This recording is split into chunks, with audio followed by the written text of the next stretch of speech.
Chassaigne. On va donner la parole maintenant à Thierry Benoît. Merci, Madame la Présidente. Monsieur le Ministre, moi je suis venu en quelque sorte, pour témoigner et presque, je dirais, contredire les deux orateurs qui viennent de me précéder. Benoît. Je ne sais pas si on vit dans le même monde. Moi, je suis l'élu d'un territoire rural, situé au pays des Marches de Bretagne.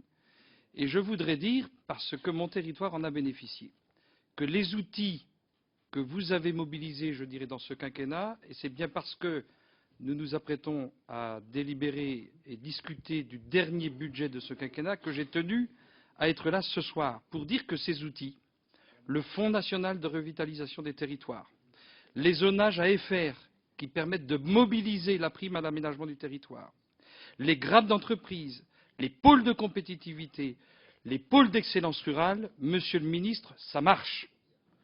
Pour peu que dans les territoires, on encourage les élus, et ils savent le faire, à faire preuve d'anticipation et d'innovation. Sur la révision générale des politiques publiques, nous avons, dans notre territoire, créé un arrondissement, l'arrondissement des Marches de Bretagne, Fougères-Vitré, où avec l'ensemble des élus, les élus locaux et les parlementaires, avec les services de l'État, nous avons défini ensemble la réorganisation des services publics dans ce nouvel arrondissement. Monsieur le Ministre, un message, une fois que cette réorganisation est achevée, en effet, il ne faut pas porter de nouveaux coups brutals de suppression, ce qui ne s'est pas produit à l'issue de cette réorganisation.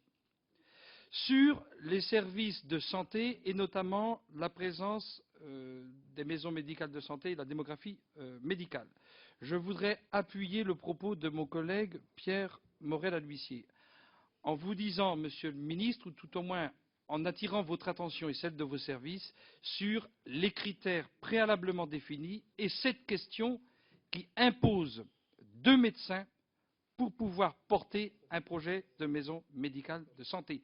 Cela ne sera pas possible partout. Je crois que là aussi, il faut utiliser des outils, sans doute comme le contrat local de santé, pour faire preuve d'anticipation et de pouvoir imaginer les organisations futures et la présence des médecins dans nos territoires. Mais il n'y aura pas partout dans les territoires ruraux 2 médecins par maison médicale. Pour revenir sur un thème qui m'est cher, les pôles d'excellence rurale. Depuis de longs mois, on discute, le Parlement encourage à la réorganisation territoriale.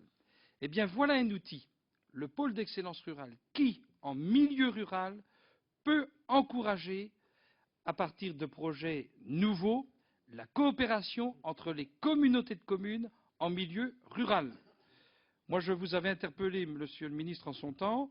Pour moi, le pôle d'excellence rurale, la labellisation, au-delà du fait que ce sont des crédits qui arrivent dans un territoire, ce doit aussi être une nouvelle façon de travailler, et notamment dans les territoires ruraux, encourager la coopération entre les communautés de communes. Moi, dans le territoire, puisque je vous ai dit que je venais témoigner, dans le territoire dont je suis l'élu, il y a 5 communautés de communes pour un bassin de vie de 80 000 habitants.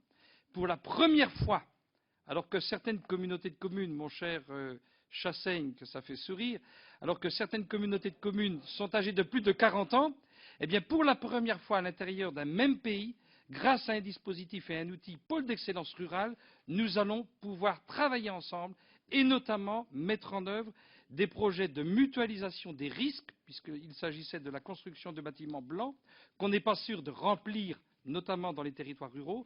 Et à partir de ce PER, nous allons pouvoir organiser cette mutualisation. Sur le numérique, je crois que l'État, notamment en région Bretagne, se montre très volontaire, très volontaire. Localement, nous avons un peu de retard au niveau de certains départements parce que certains départements n'ont pas encore réalisé leurs SDAN. J'aurais éventuellement une question. Est-ce que l'État encouragera le déploiement dans des territoires témoins, là où les départements ont pris du retard dans l'élaboration de leur schéma directeur d'aménagement numérique? Et enfin, dernière question, sur les PER, les crédits octroyés. On voit qu'il y aurait nécessité, même si les préfets et les sous-préfets font excellemment bien leur travail, il y aurait quand même nécessité malgré tout d'un accompagnement quant au suivi et à la mobilisation des crédits. Parce que souvent dans un PER, les crédits viennent de différentes enveloppes. Et on a du mal, nous autres, les élus, avec les élus des territoires, à s'y retrouver un petit peu dans la mobilisation de ces enveloppes. Voilà, Monsieur le Ministre, le témoin vivant que je souhaitais être. Et pour conclure, je voudrais dire que notre modèle français, et là je m'adresse aux deux orateurs précédents, Non, c'est au doit ministre se qu'on tenir s'adresse. prêt à bouger profondément, quoi qu'il arrive dans les semaines et les mois qui viennent. Puissions-nous tenter de rendre le chemin compréhensible, sympathique et entraînant. Voilà le message d'optimisme, Merci, moi, Monsieur le Monsieur le Ministre, Ministre. que je souhaitais vous délivrer ce soir.